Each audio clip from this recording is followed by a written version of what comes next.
All right, my name is Rich Schmidt. I'm here with Hans Van Dale. May 18th, 2022, we're at Dusky Goose Winery in Carlton. Thank you so much, Hans, for joining us today. My pleasure.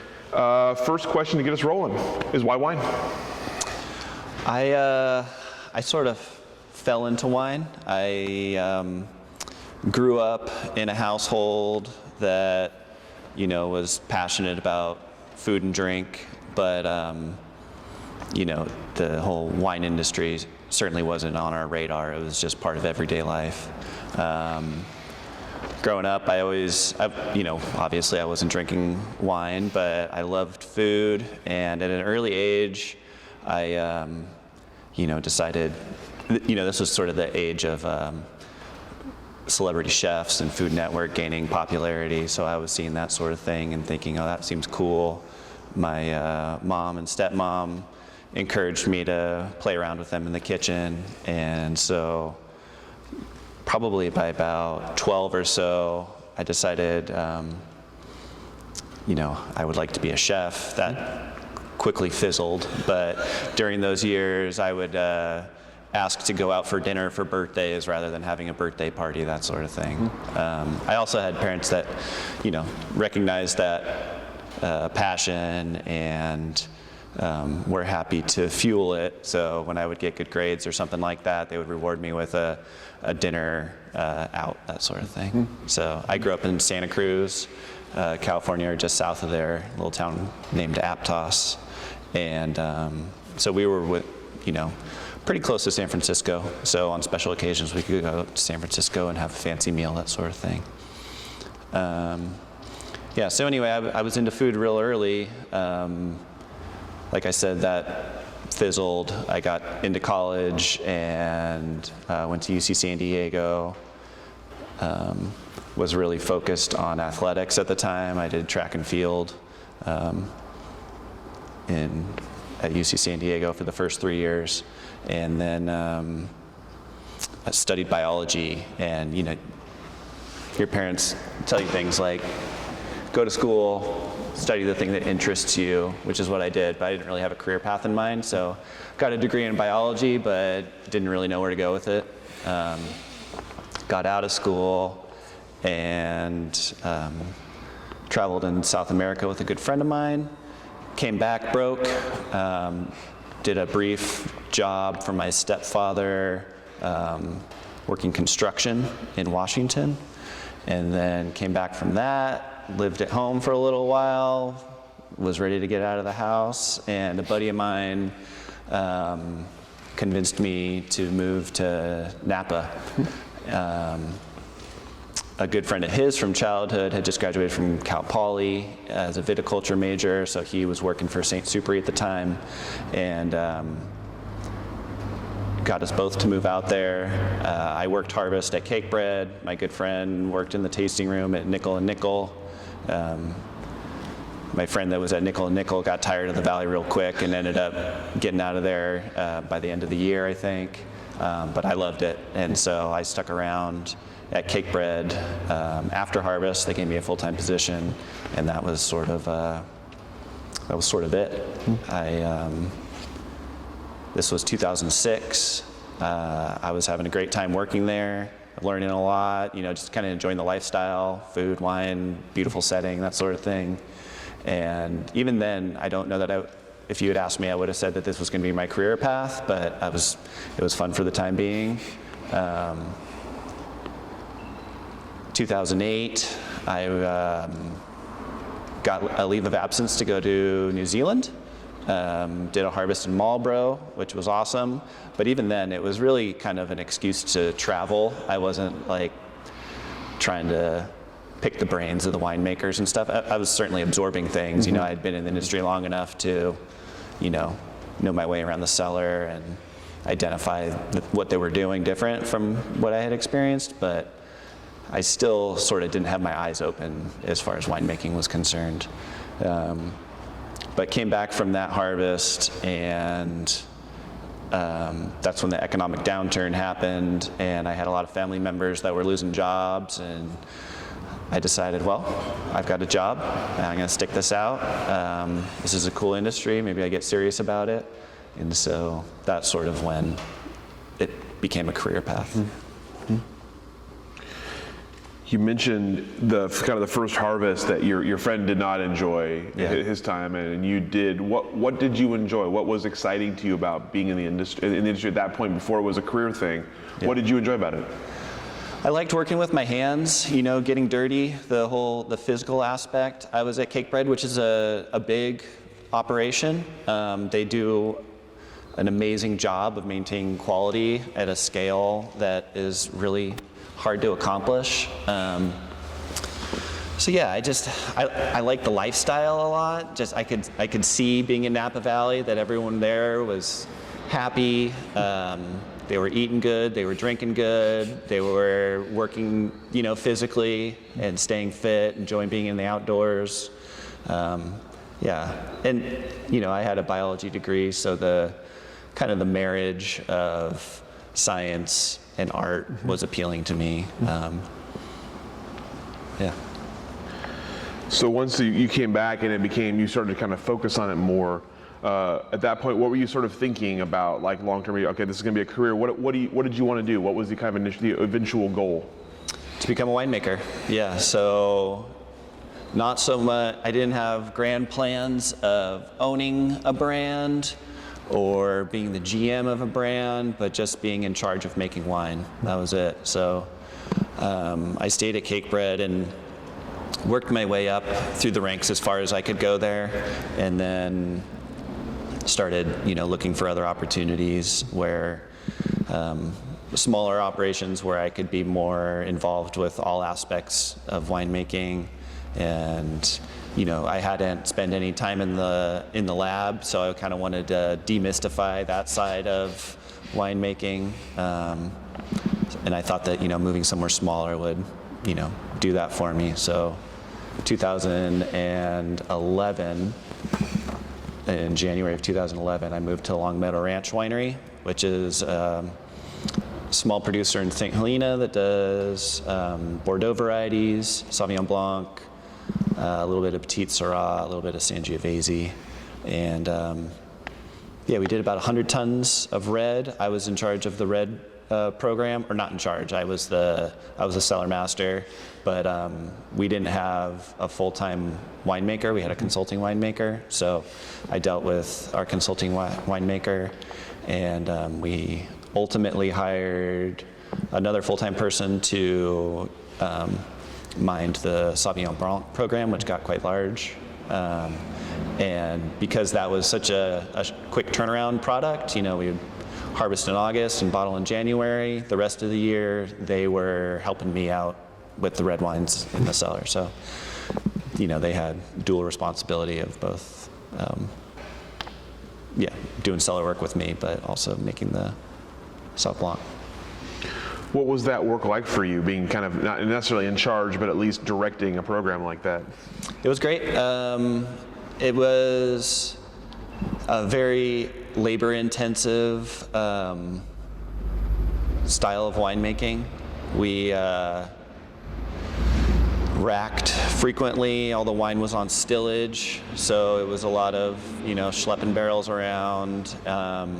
Just so different from my life now, where we barrel down Pinot and then we don't do anything with it other than top until it's time to bottle. But it was great. I learned a lot. The consulting winemaker there was named Ashley Heisey, and she was a really smart lady. Taught me a lot about just quality winemaking and really getting into the minutia. Which was great. That was, what I wanted. While I was working for them, I also lived on the property. So, we were up in the hills, and there were times when I didn't leave the property for weeks on end. So I was really in it, which was great. As you were focusing on it at that level, it's beyond just kind of like, I enjoy food, I enjoy wine, I enjoy travel. At that point, you actually have to enjoy what you're doing day in and day out. So at that point, with that kind of labor intensive, it was still enjoyable to you. It was still something you enjoyed working on. What was it about it? Was it still just the kind of physical aspect, or was there more to it at that point? Well, at that point, it was so different from what I had experienced at Cakebread that, it was like a learning opportunity. We were tracking things that were being tracked at Cakebread, but I wasn't tracking. It was the things that I was paying attention to, like, the NTU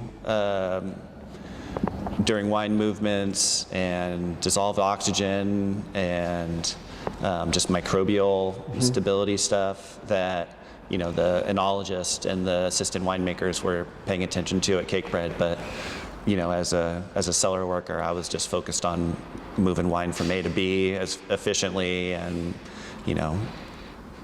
while maintaining quality as I could. Finally putting the biology work biology background to good work. Yeah, it only took me 7 years to put that to work. Fortunately, I remember a little bit of it. So tell me about what happened next at that point. So I after Longmeadow, I moved to Salvestream Winery, which is a small family-run place in St. Helena as well. Really interesting spot. The family bought their property in the early 1900s and started out as farmers and didn't start actually making wine until the mid-90s when the third generation got involved. My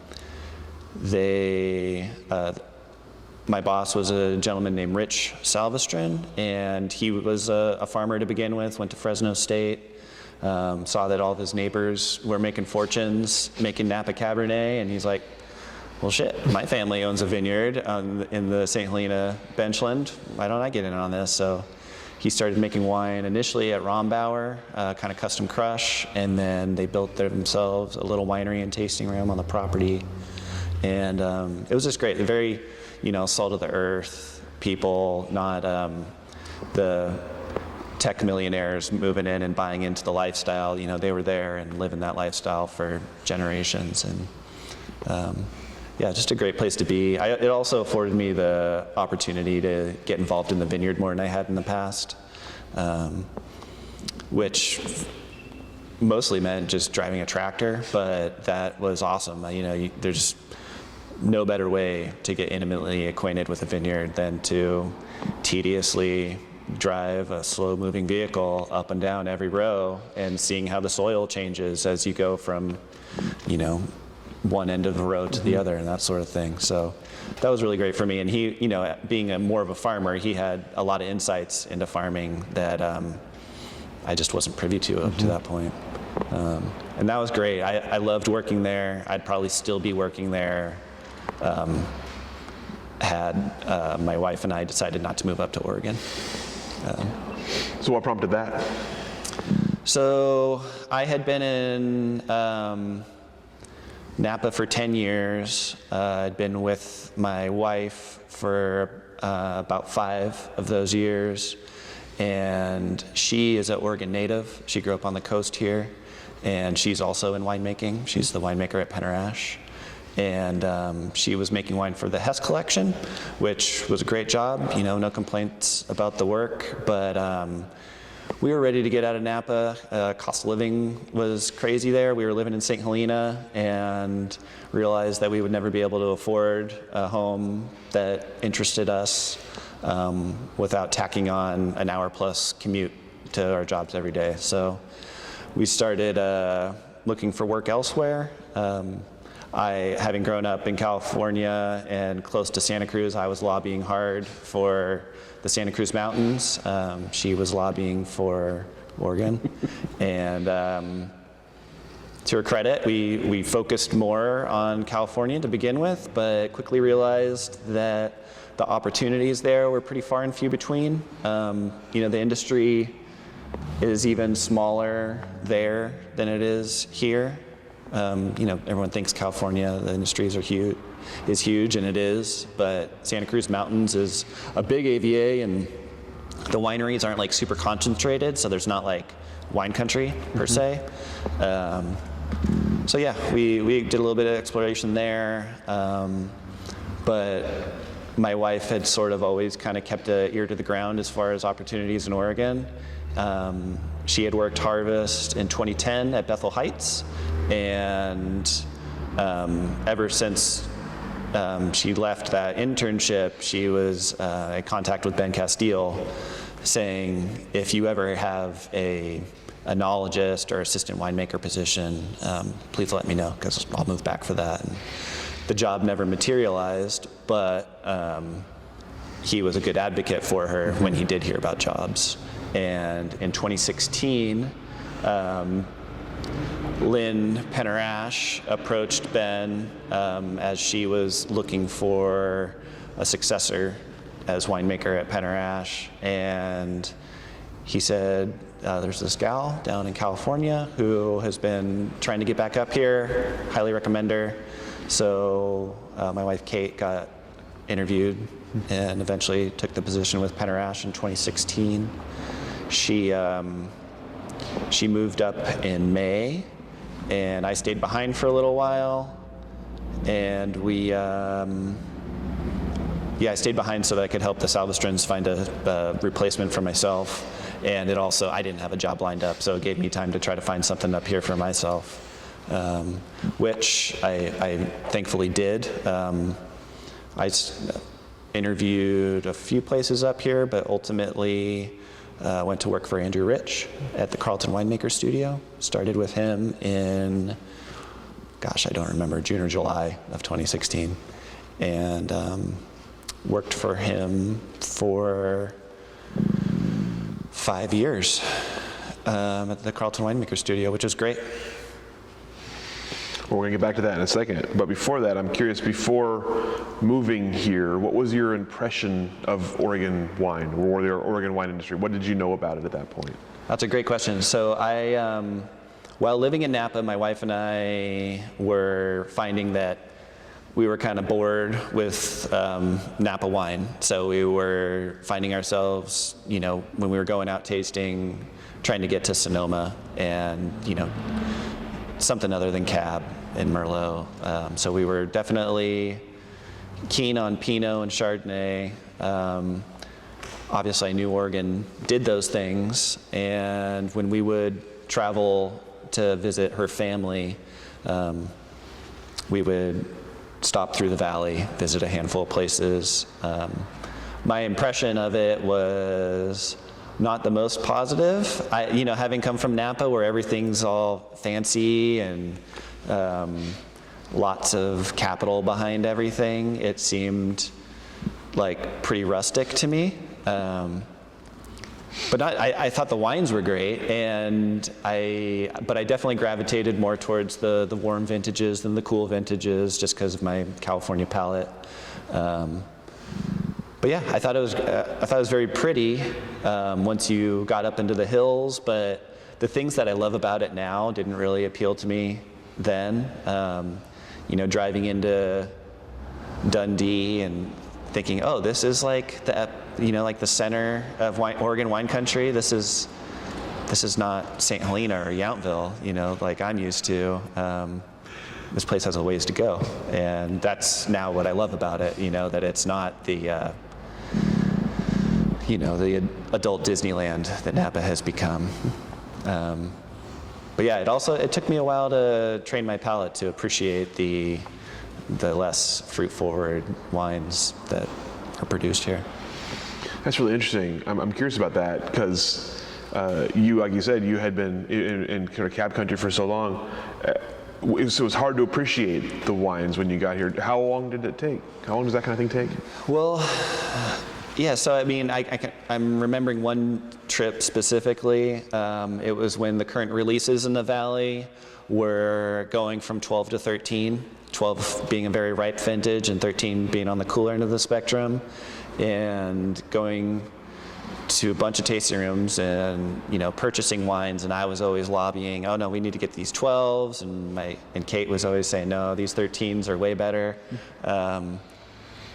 But she liked them both. I liked them both. We just preferred one more than the other, and we ended up getting a bit of both. But now I definitely see the merits of both. I wouldn't say that I've completely lost my California palate. I just have an Oregon palate in addition to my California palate. I like that. Yeah. So tell me about the work with Andrew Rich. Obviously, the Winemaker Studio is a very interesting place. Must have been interesting. I'm assuming an interesting place to work. Definitely. So tell me about getting used to that, and about getting used to, I guess, Oregon, just the Oregon style of winemaking, Oregon style of everything. Sure. Yeah, it was a big transition going to work with Andrew. It was great. I loved working with Andrew. He's a great guy, great winemaker. Lots of experience in Oregon. You know, he started making wine in the mid-90s, and he also sources fruit from Washington. So I got to, you know, continue to make those big reds, which was fun. But like Salvestream, Cake Bread, I was so low on the totem pole. I wasn't involved with blending or anything like that. Longmeadow Ranch, again, I really wasn't involved with blending. The consulting winemaker did all that sort of thing. And then at Salvestream, I did, but it was sort of up to my discretion, like how involved the blending process was. And because I didn't have a ton of experience doing it, I didn't really know, you know, what could be done. So honestly, I feel like, you know, we left things on the table in those years where the wines could have been better if we had just put more work into blending. Like, the wines were great, don't get me wrong, but I think that they could have been better if we had put in more work. It just wasn't something that was on my radar at the time. So I started with Andrew, and the blending process was so involved. Yeah, it was just very involved, and I think that's what I learned, you know, most from him. It was also, you know, I was making Pinot, so it was a completely different beast from what I had been working with. But yeah, just the time and effort that we went into putting our blends together. He also, Andrew's an interesting case in Oregon where he doesn't do a lot of single vineyard bottlings. Most things are proprietary bottlings. So either a qualitative type tier, or we did, initially when I started, it was qualitative tiers, because his bottlings were called Prelude, which was his entry-level wine, Verbatim, which was sort of middle tier, and then Knife Edge, which was sort of his like reserve type wine, which was designed to be more of a age-worthy type bottling. So yeah, we didn't have limitations as far as what could go into those bottlings, and he wasn't making a lot of wine, so we had a lot of things to pull from to put those things together. He eventually did away with those bottlings and did a soil type based stuff. So it was volcanic soil bottling, marine sedimentary soil bottling, and then an AVA bottling from the Eola-Amity Hills.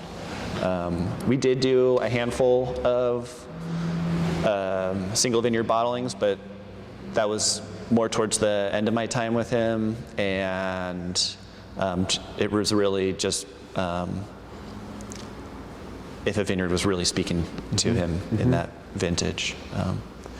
And then it was fun. I had never made, you know, we were getting Washington fruit, so we were getting Grenache, Syrah, and Mourvèdre. I had never worked with Grenache or Mourvèdre before, and Syrah just barely. So that was just a fun new adventure. And Washington fruit in general, obviously completely different. We didn't get up there a whole lot. You know, we'd get up there, we relied heavily on the growers to let us know when things were getting close, and then we would go up there a couple of times for sampling before harvest. But yeah, they were just fun wines that I didn't have experience with, and really that's kind of what Andrew's known for around here, is those big reds, just because there's not a ton of people doing it. And he does it great, don't get me wrong. But that's really what brought him to the area in the first place. He came from Bonnie Doon Vineyards in Santa Cruz and was in love with Rhone varieties. Moved up here in the 90s and said, oh, I'm going to make Syrah, Northern Rhone Syrah, and I'm going to make Chateauneuf red blends. And then he got here and and realized that there wasn't much of those varieties planted yet, even in Washington. So he's like, okay, I guess I'll make Pinot. That's what's available to me. Ultimately, he did get into some really great sites in Washington and get to work with the varieties that he was most passionate about. And ironically now, I think he's got a greater passion for Pinot than he does those wines. So yeah. It's funny how that works. Yeah. I'm curious about Pinot specifically, since you didn't really have a background working with it, despite being interested in it. What's different about it? What did you have to learn about working with it versus working with some of the more robust reds? Sure. So I did have some experience. At Cakebread, we made Pinot from Carneros and Anderson Valley, and I always liked those wines. The winemaking for those was not so dissimilar to what we do now, just kind of on a bigger scale. You know, we had 5-ton fermenters with pneumatic punch-down devices, so it was, you know, a little bit more, you know, automated or large scale than what I do now. And then in New Zealand, we made Pinot Noir that was trucked in from Central Otago mostly. And that was even larger scale. You know, that was like 8-ton fermenters. And I really wasn't involved with that much. I was mostly working on Sauv Blanc. And then, yeah, nothing at Longmeadow. They have since started a Chardonnay and Pinot program, but that was after my time. So yeah, when my frame of reference was, yeah, you got to be super delicate. You know, it's just a lighter touch in general, and that's true. But we would sort of the thinking behind it was kind of the opposite of what I think now. We did punch downs, which nowadays I think of as being more extractive than pump overs, and you know, no one punches down Cabernet. It's all pump overs. So now coming up here, I do quite a bit of punch downs, but it's a combination of punch downs and pump overs. You know, just kind of, you know, depending on what the fermenter is asking for. And then as far as, you know, the big differences in farming and picking decisions and just, you know, Napa Cabernet is big and fruity and sappy and all those things, and we're trying to make a very different style of wine here. You know, preserve freshness and not the, you know, kind of generic big red. You know, we want to express each site individually. So with all the places you'd worked, you'd come across obviously a lot of different styles, a lot of different opinions, a lot of different philosophies behind making wine. So I'm curious, as you came to Oregon, did you kind of have your own, like, this is the way I make wine, or this is the philosophy I'm going to use, and if so, how did it fit here? And if not, I'm curious, do you have one now? Yeah, so I definitely did not. You know, I had producers up here that I favored. But I didn't have enough of a frame of reference to know, you know, what their winemaking practices were that would yield the outcome that I was enjoying. So I got up here, and, you know, before I started working with Andrew, I tasted his wines to, you know, make sure it was a product that I was going to be excited to make, and I was. His wines are great. But that was one of the benefits of working at the studio. You know, so many different winemakers in there. I got to see a whole lot of different approaches, and that really opened my eyes to how, you know, cellar practices and you know, vineyard practices can influence the final product.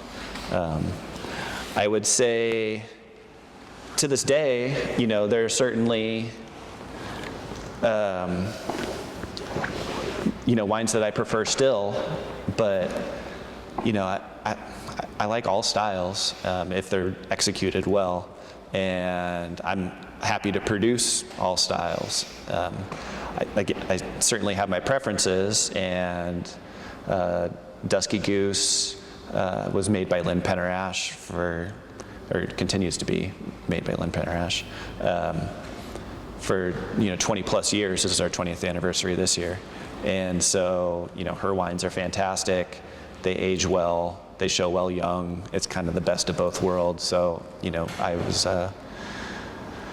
happy to, you know, fall into her orbit when my wife moved up here. So I was tasting with them long before I started working for Dusky Goose, and, you know, trying to learn what I could. But yeah, I mean, my winemaking philosophy is certainly not set in stone. There's what I enjoy, and I'm sure that'll evolve over time. As you become more familiar with sort of sites up here and styles of different kind of terroirs and things like that up here, have you found yourself sort of gravitating toward, I want to work with fruit from here, I want to, or is it still kind of, are you still in the kind of process of where it's like you say, I will do anything as long as I can execute it well? Yeah, so another nice thing with working with Andrew is he didn't own any vineyards. He sourced all his fruit. So we got fruit from all of the nesting AVAs in the Willamette Valley. So I got to, dabble with everything. And, while I worked with one site in the McMinnville AVA only, so I certainly wouldn't, paint that entire AVA with the same brush as that one site. I have a general idea, and it's also come from tasting, other producers' wines, that I currently favor Eola Amity and Dundee Hills. Dundee Hills specifically, and I might be biased now that that's where our estate vineyards are, it's just kind of quintessential Oregon Pinot Noir to me. It's elegant, it's pretty, it's red fruited, it's got the spice and the earth that I think when people think of Oregon Pinot Noir, that's kind of what they're thinking of. Eola Amity is an exciting AVA too. Some really fantastic wines coming out of there. But yeah, I mean, it's very site specific. Even within the AVAs, there's certainly vineyards in Dundee and Eola Amity that I don't love. So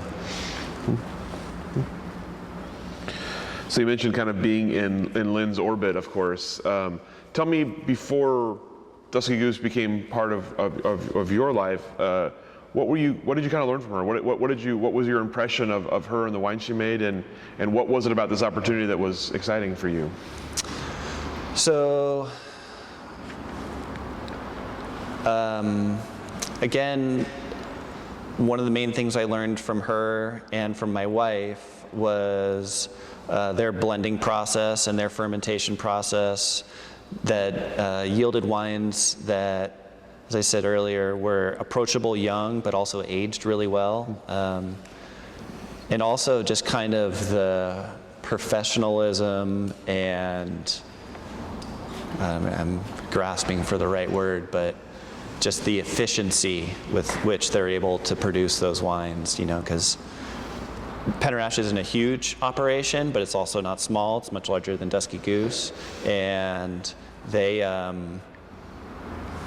have to be efficient with their time to produce everything on the timeline that they do, because they're not over-vintaging everything. So once things are through mallow, they're tasting and blending and getting it ready for bottle in a relatively short period of time, especially considering their scale. So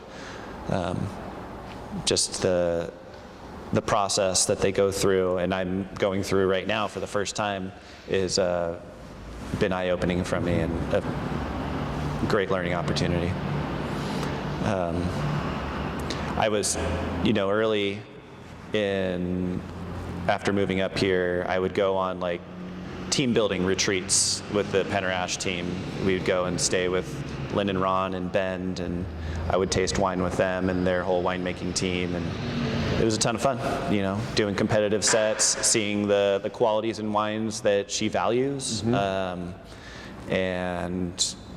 in contrast, the things that turn her off.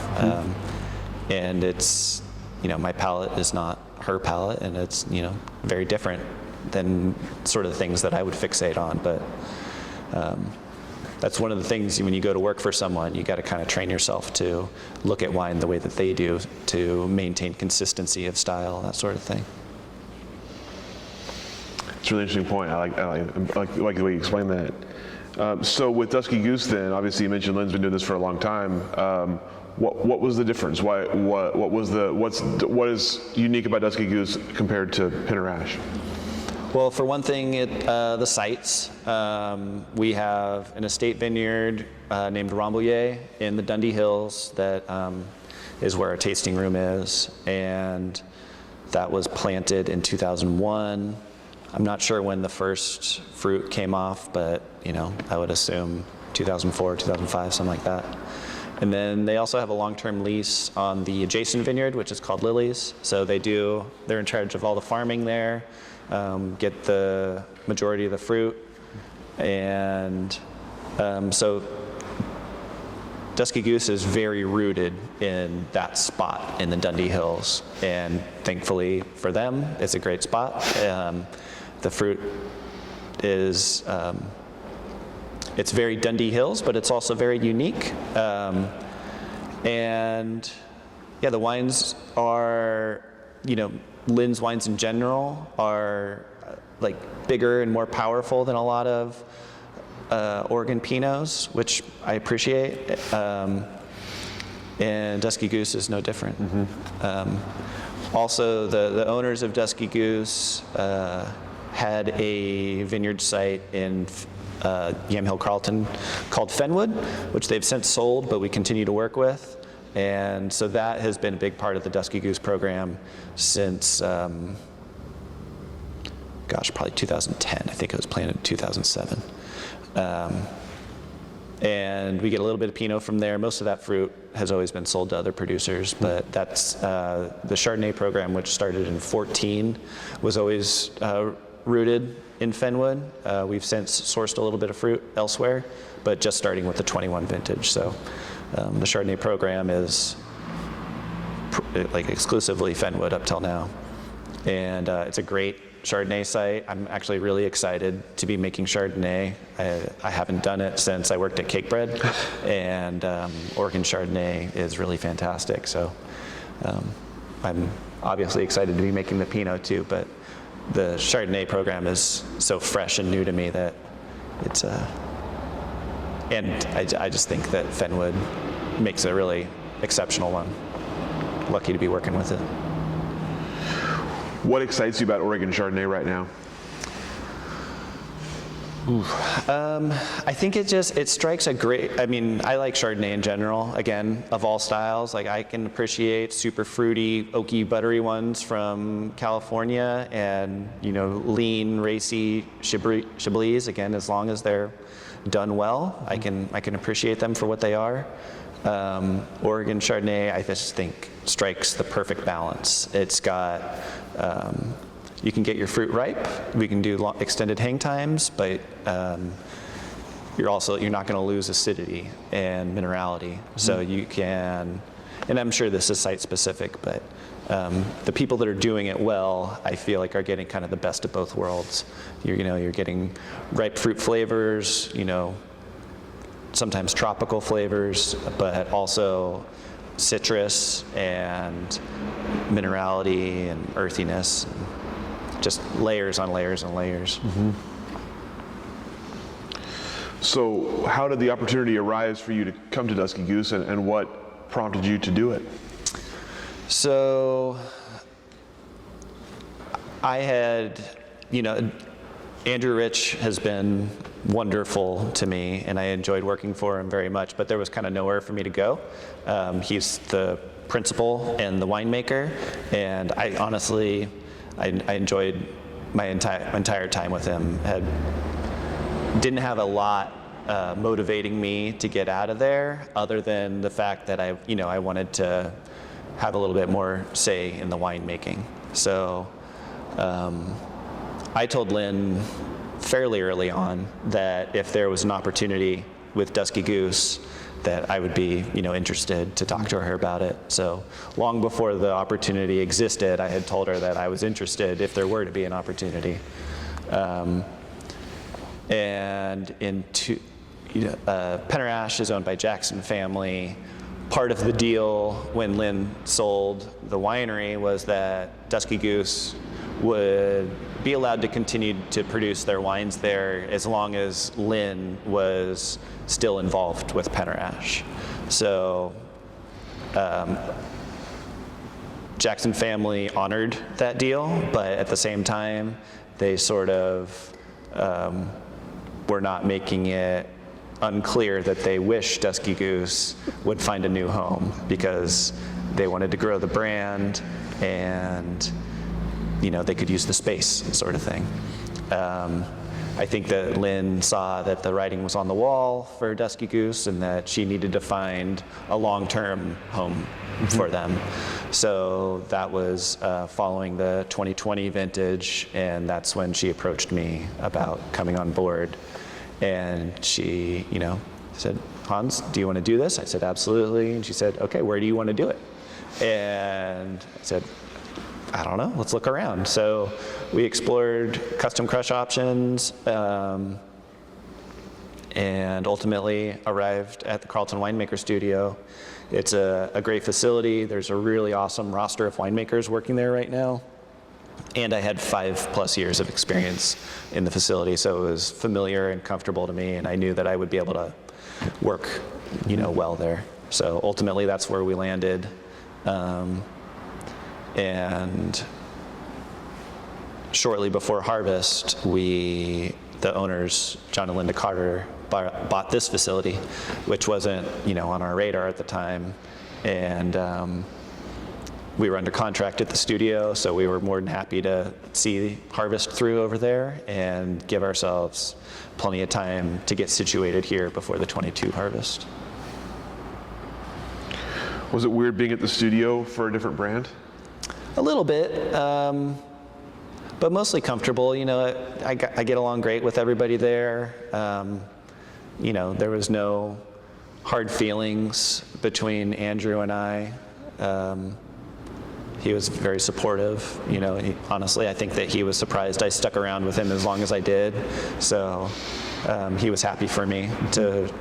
Him and Lynn are also friends, so there was no animosity, and yeah, it was great. I mean, I know how to navigate that facility well too. So bringing in a new client that already knows the drill is very attractive to the management there. It's like we were one of the larger producers there, doing 45 tons.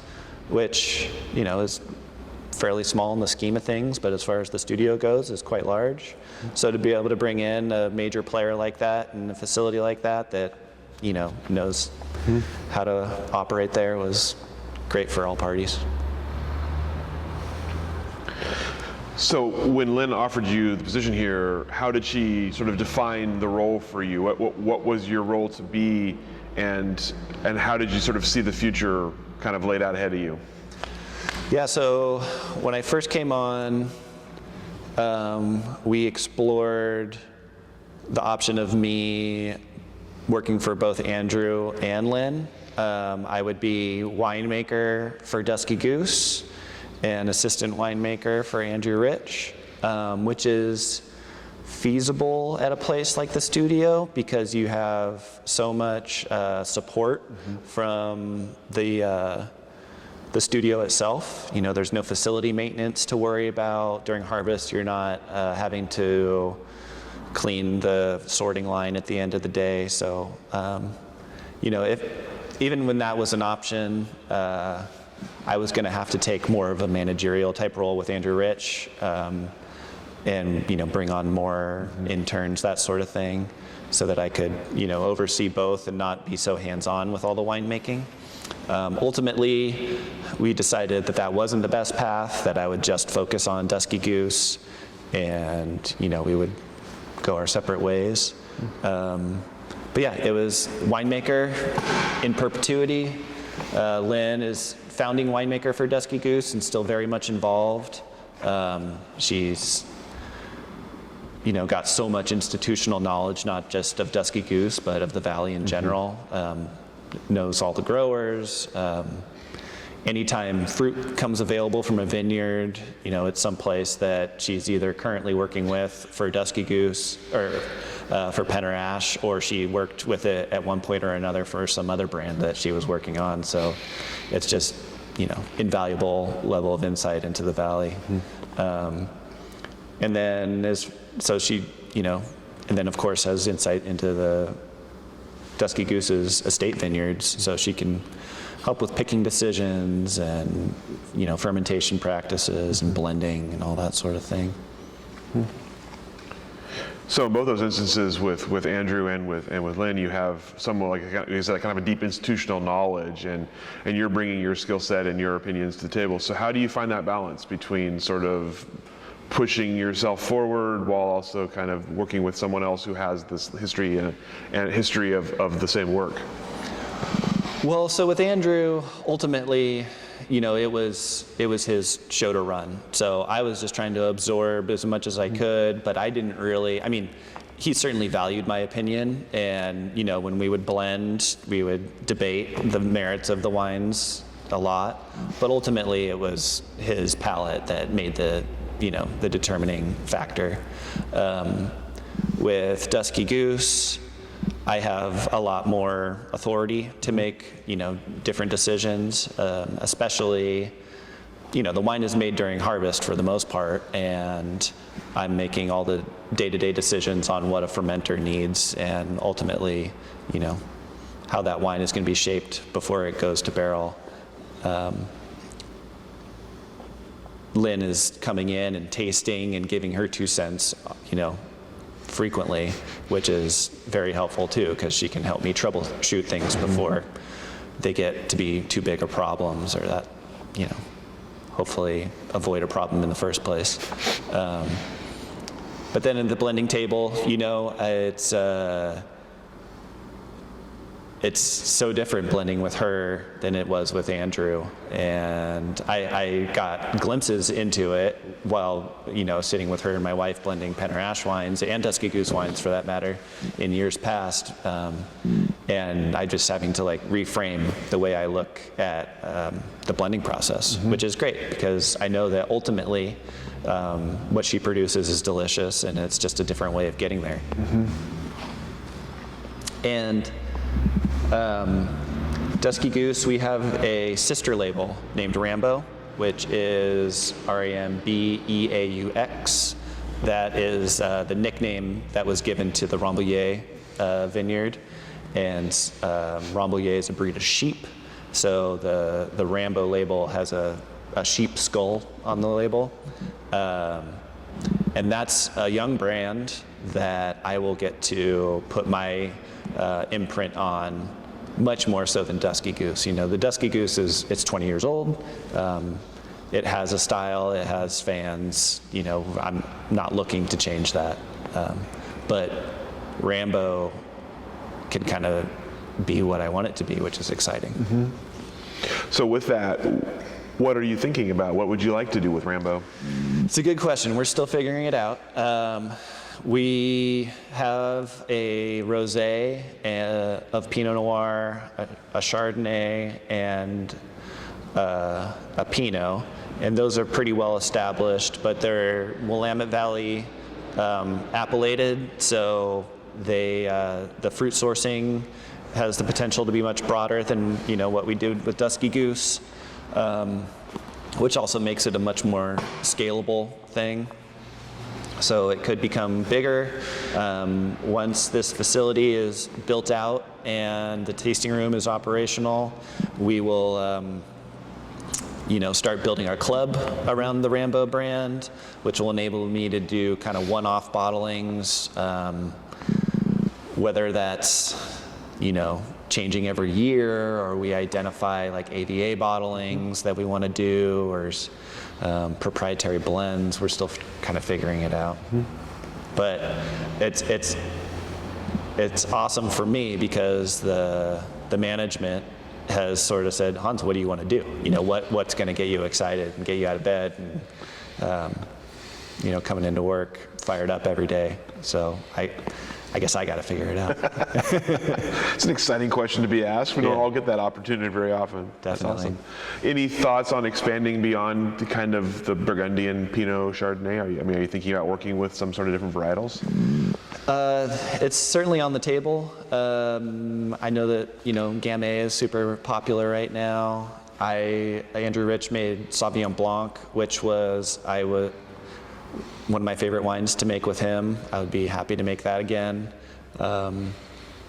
But right now, we're focusing on, the Willamette Valley's bread and butter, Pinot and Chard. But you never know. You never know. I don't. The owner of Dusky Goose is definitely, he likes the noble grape varieties. So, he's a big Cab guy, Burgundy guy.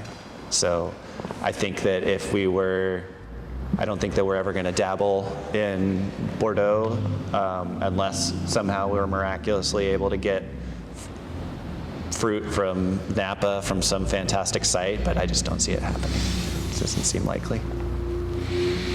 But yeah, there's so many fun varieties getting experimented with around here right now that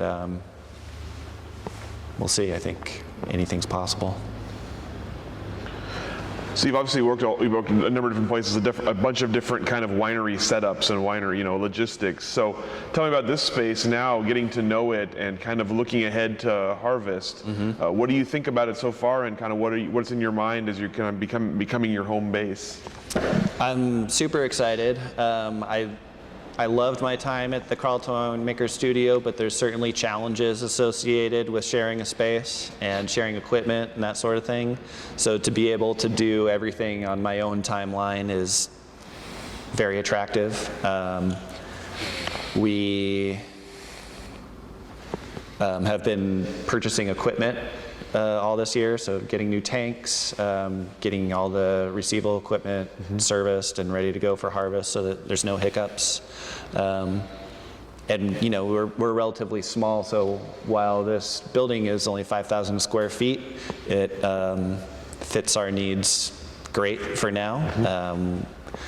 That said, we may outgrow it and may outgrow it relatively soon, but fortunately the property is large enough that we are looking into the possibility of expanding in the future,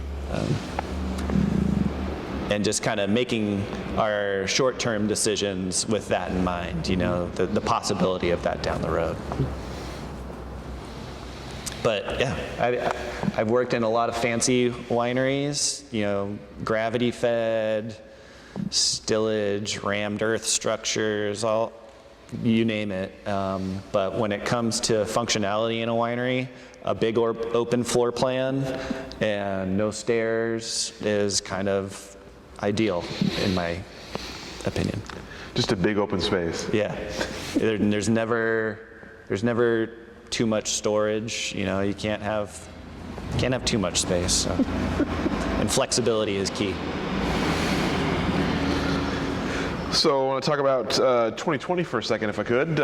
Curious about sort of the impacts on you and your life and your work, both the pandemic part of things and, of course, the harvest of 2020 kind of things. Mm-hmm. Tell me about that year for you and sort of adjustments made, lessons learned, and kind of how you came out the other side. Sure. Yeah. So 2020 was a very eventful year for the reasons you mentioned, and also my first child was born in January of 2020. So, it actually, because my son was born, all the negative things that happened, it was sort of the best case scenario as far as we were concerned. We were not going to be traveling with an infant anyway, so the fact that we couldn't go anywhere wasn't a big deal. Both my wife and I made significantly less wine in 2020 than we would have had the vintage been a normal year. So that created less demand for us to be away from home. Mm-hmm. And we were also trying to do as much work from home anyway, just to limit our exposures. Mm-hmm. So yeah, selfishly, it really wasn't that bad for us. We got to spend a lot of time with our son, which was awesome. Mm-hmm. And while we didn't make much wine, the wine that we did make turned out really nice. So pretty, something that we can stand behind and be proud of. With that part of things, the harvest, obviously the smoke that was sat here, how did you tell me kind of in real time how it played out for you, and what were you thinking kind of at the time? Were you thinking like, oh no, we won't make any wine, or what was kind of your first impression, your first thought through that? Those were kind of the first weeks of September. Yeah, so it was a whole mix of emotions. Fortunately, I was an employee of a company and working with the principal and the winemaker, so he had to make the big decisions as far as, you know, what was worth making. And I really just had to, you know, make the most of it. In 2008, there were pretty bad fires in California, so I had a little bit of experience with smoke taint. Those fires were in the Anderson Valley primarily, so it was with Pinot Noir that we were treating it at Cakebread. And it was pretty unheard of at the time in California, so didn't really know what to do. Ironically, no one knows what to do still. So even though I had a little bit of experience, it was a matter of, you know, what are we going to do with this? How big of a risk do we want to take? Are we going to take all of our fruit and, you know, see what we can do? Ultimately,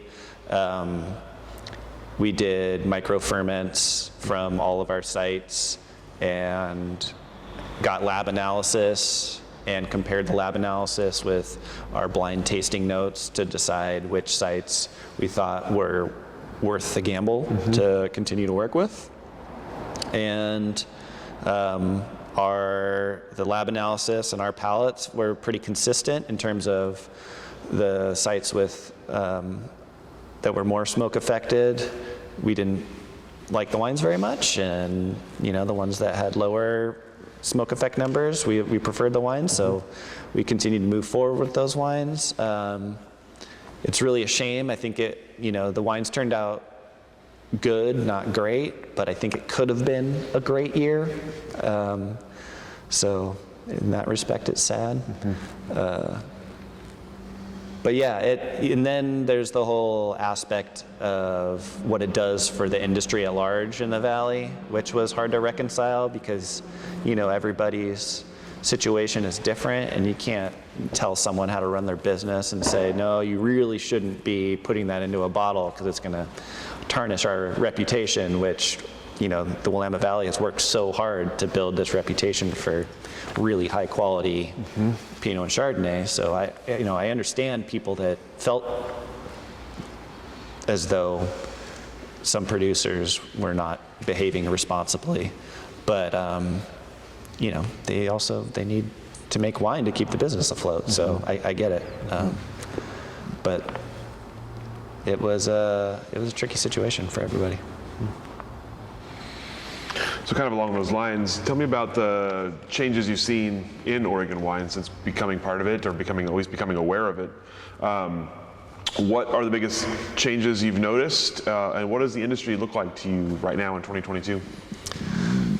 So prior to me being up here, but I've still tasted the wines from that era. I think there was a lot of folks up here who weren't embracing the Oregon climate so much. You know, they liked the wines that they were producing, but wines from California were getting more critical acclaim. So in the odd year where Oregon got a really warm vintage, they were like, yes, let's push the envelope in terms of ripeness as much as possible.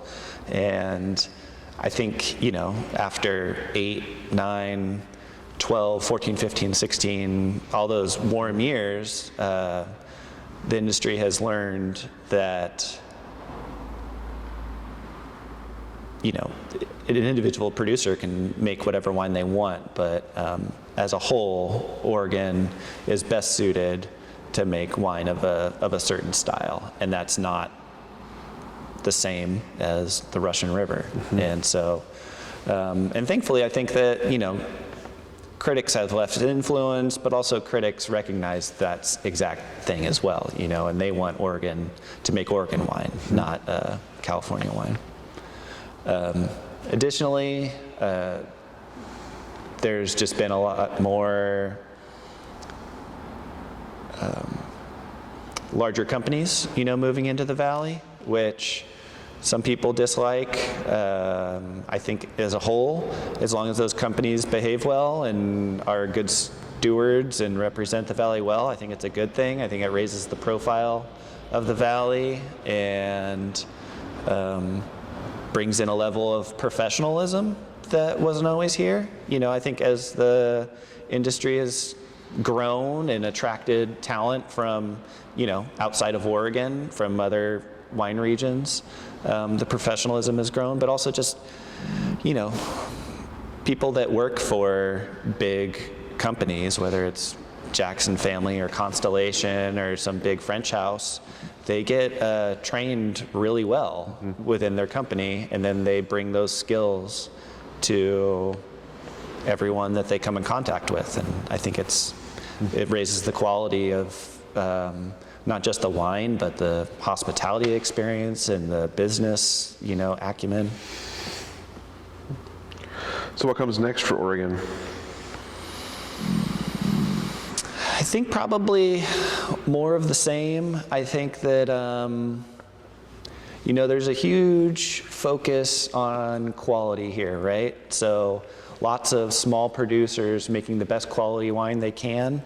I think that probably with, some bigger outfits moving in, that might change a little bit. I think that try to get the price point down a little bit and sacrifice a little bit of quality, but continue to maintain quality and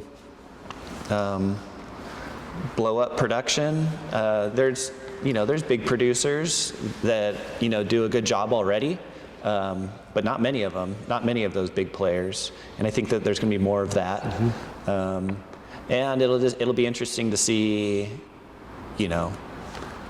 if there's, more outside investment. I have to imagine that there will be.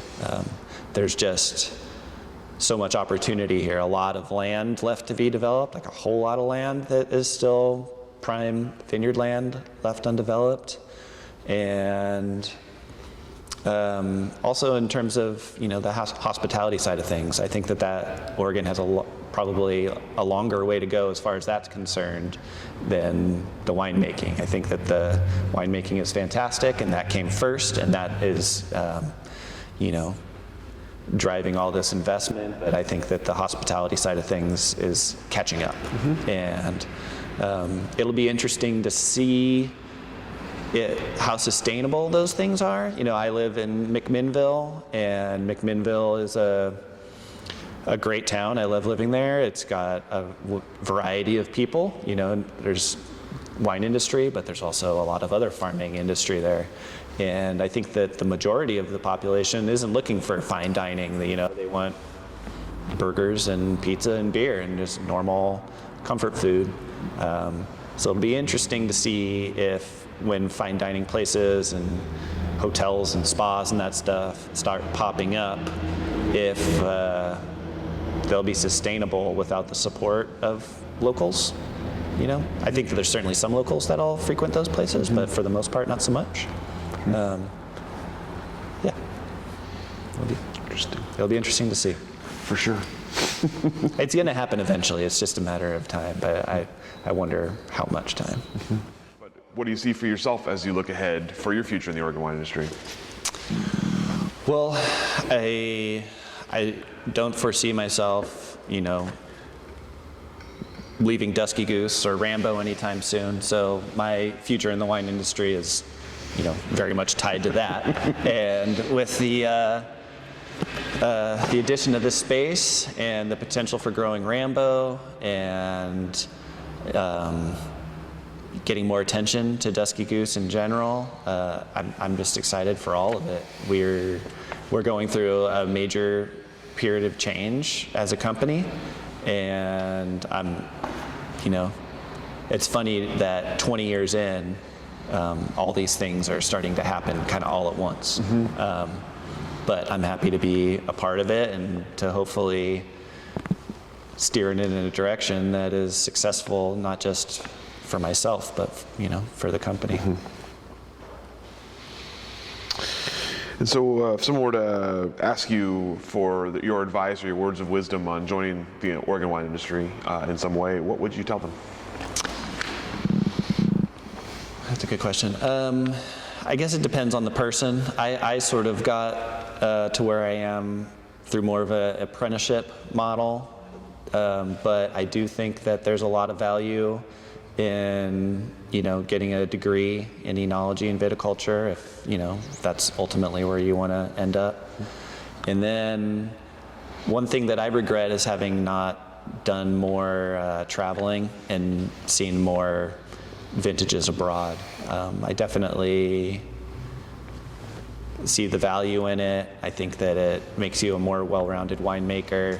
I think it also helps to go into those sorts of things not like fresh out of school, with a little bit of experience under your belt, so you can better absorb what is happening around you. I think it's hard to, have the book knowledge and then get into a winery environment with not a lot of experience and, really understand everything that you're seeing. So, I guess the best case scenario would be get your degree, put in a year or two in a cellar so that you understand everything that's happening, and then bounce around. And also, this is a tough thing to do because it requires money, but just drinking wine all the time, tasting. It's a hard thing to do when you're broke and fresh out of school, but it's the only way you're gonna, learn to be a good taster is by tasting. All right, so the questions that I have for you, anything I didn't ask that I should have, anything we didn't cover here today that you'd like to cover? I don't think so. All right, fantastic. Well, thank you so much for your time, for your stories and your answers here, and we'll go ahead and let you off the hook. All right, thanks, Rich. Thank you. Appreciate it.